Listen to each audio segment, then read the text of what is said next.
NFL Draft Bible on location. Second half of the year, I can see it emerge as top shelf for elite wide receiver in the city.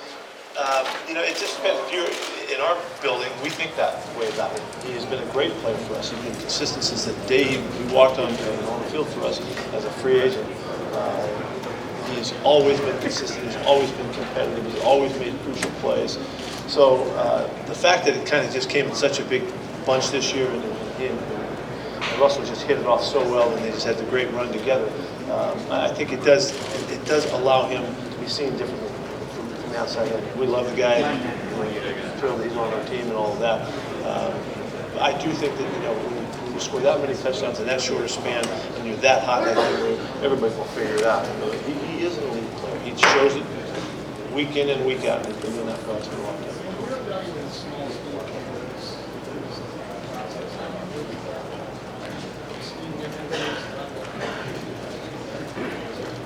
Yeah, that's a real skill that our guys have to have, and all of the personnel people have to be able to fit that together. As they bring it to us and the coaching staff, we get used to it as well, but they really have to be good at it so that we make proper comparisons and all.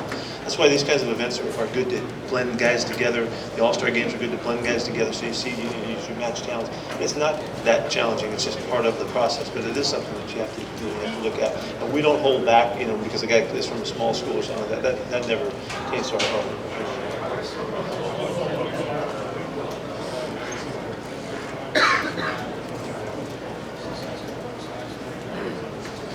I don't really have a feel for that. So often from the smaller schools, it's just one guy, and it's usually a rare instance when a guy pops up and he elevates way up in the draft and all of that. There was an offensive lineman last year. You had to look to figure out where you could find good matchups to see how you could compare him at times. The level of competition you had. So that happens sometimes, but I don't know if there's any trends to that at all. Did you learn anything about your team last year? Learn anything about your team last year?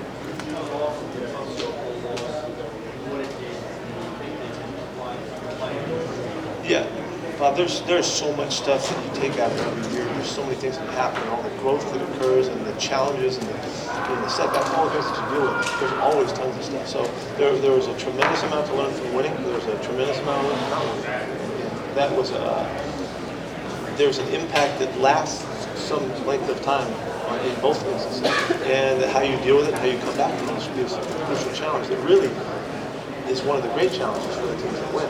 We've watched them, it's been so hard to be successful afterwards. So we did learn a lot, yeah, and we grew a lot, and we're still a pretty young football team, so we're still going through stuff. All of these things help. They all help to fortify kind of the experience together and give you the chance to kind of march together and face new challenges.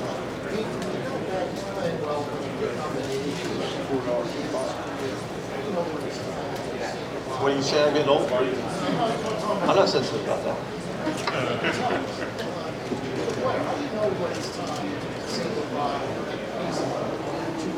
Yeah, it is difficult to figure that out, and it's emotional for the most part for those guys as well. But usually, what happens is physically it becomes more difficult for them and to stay healthy. And that's really where the indicators start to show you that they're just not as durable as they've been in other years. And things start to pop up, and how they respond and how long it takes them to respond from getting nicked and banged. So, but it's a very difficult time, and it's hard for the players for sure because they want to hang on forever, play forever, and we want them to. So it's just something we have to work our way through. I don't know how you can take their emotions out of it. Yeah, it is a different aspect of the evaluation process, of course, because we don't have that many older guys, so we don't deal with it as much as some teams do. But it is difficult, it is a challenge, but it's really hard for us to separate from the emotional side of it because we're connected to these guys. Coach, your offensive line,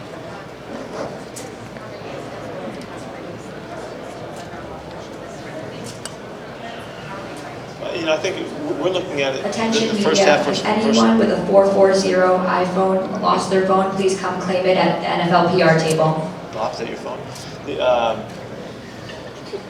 We're really looking at what happened to us and how we dealt with our situation in the first half of the season and how we transitioned. We really did shift, and after the bye, we improved tremendously. And our numbers flip-flopping in terms of the pressures and sacks and things like that, and we saw the productivity of our passing game just really move, and that was just come to life. And all of Russell's numbers went crazy. That's all part of that whole transition. So we've moved through that. Now we still have issues. We've got issues now going into free agency still. So we've got this year. So we'll see how that all winds up. But we hopefully have made some strides that we can start at a better level this next season coming up, and not have to take so long. Hey, Coach, following up on that, previously your team has been one of the teams that has had the least amount of pass attempts in the NFL. At that point, in the second half of the year, you guys seem to really open up the offense. As you mentioned, Russell caught fire. Doug had a huge shift. With the retirement of Lynch and seeing what Russell did over the second half of the year and the way that offense went, do you expect a change in your philosophy in terms of maybe opening up a little bit more at the start of the season, or going back to more run-heavy approach? Yeah, I don't agree with you that we opened up more. We just did better. We protected the quarterback better. We didn't throw the ball that much more. There's a few games in there that always call for that, but that really wasn't what happened. We got better, and everything just kind of emerged together, and it really helped us. So we were able to maintain the balance. We want to be a balanced football team, and that has to do with how we stretch our offense as well, and it always has been dedicated to being a running football team to make that happen. The league tends to go towards the throwing game, and those kinds of questions always come up because everybody wants to see a throw. Well, we just want to win, and we want to play really well, and we're going to do whatever that takes. And so there are always games when you have to. We had in our Carolina game, we had to throw the ball the whole day, and we don't like playing like that. We like to maintain the kind of balance and structure so that we're dictating what's going on in the game. But if we have to, we can. And I think we've seen that. You can go all the way back to Chicago or Atlanta years ago when we had to throw the football because of the scores that dictated. We're able to do that, and Russell has always been able to do that. People kind of forget that. He's able to throw the ball 40 times in a game and have big games and big numbers and all of that. That's just not the way we choose to play. But we'll see. We'll see how it goes. And each year, there's new dynamics, and we have to see how the players fit together and see how it works. We have an idea of what we're trying to get done and what we've been successful doing. But we'll see how it goes. And that depends on a lot of factors. And we're not going to change drastically. There's no reason to. We think that we're still a pretty good football team.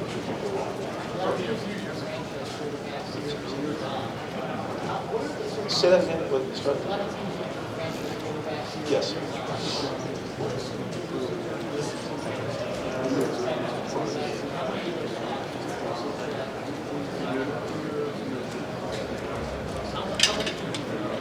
Going into when we were choosing it.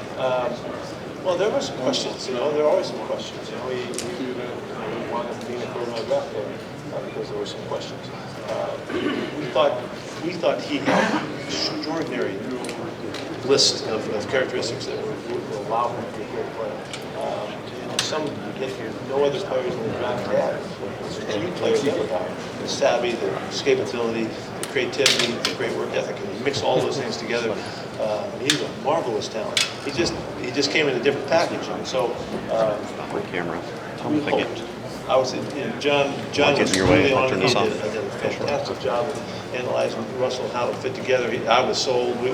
Our whole group was ready to go, and then we had to wait and see. And we gave him the opportunity, and fortunately he took it and did marvelous things with it. The coaches did a good job to bring him along where he didn't have the big setbacks, the big fallbacks, where maybe you're rethinking what you're doing and stuff. That happened for us. So we were very fortunate the way the process went. But Russell probably had all of the boxes checked at how tall he was, and I don't think there was a negative in there in any aspect of his game. He had set records, he had won games, he'd come from behind, marvelous playmaking ability. All those things were all there. So it was just whether or not, how's he going to measure up in the game? Unfortunately, worked out.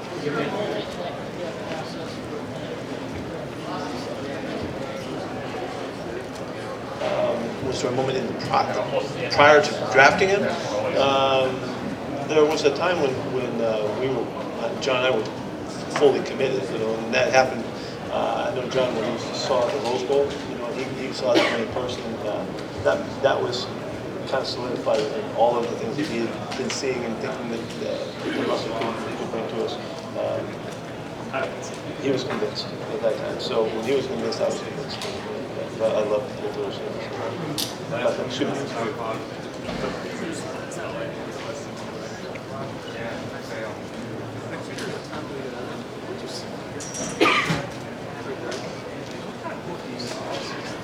Yeah, that's really a guy that got away from us, because he's come on so strong. We liked his, he had good speed, moved well. We had some background, some guys that coached him coming, so we thought we had a good deal for him. And he did fine for us. We just, we lost track of it, and he got away from us, and he went on and really did a great job for KC. And we've watched him ever since. It's one of those ones that get away, so we regret that. But really thrilled for him. He did a great job, and now he's as a free agent, one of the top guys in free agency. He's an international because of this.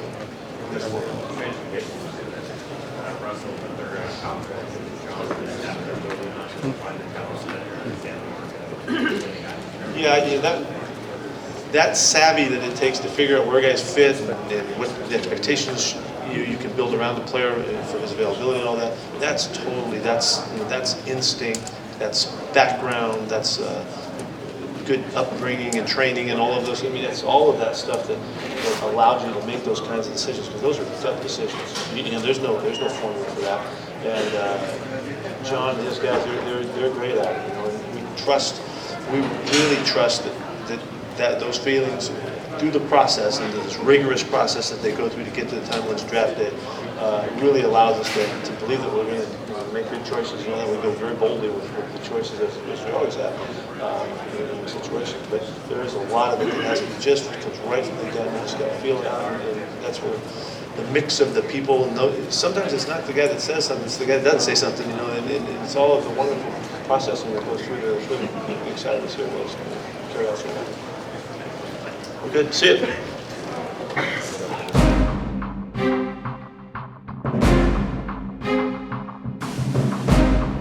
NFL Draft Bible on location.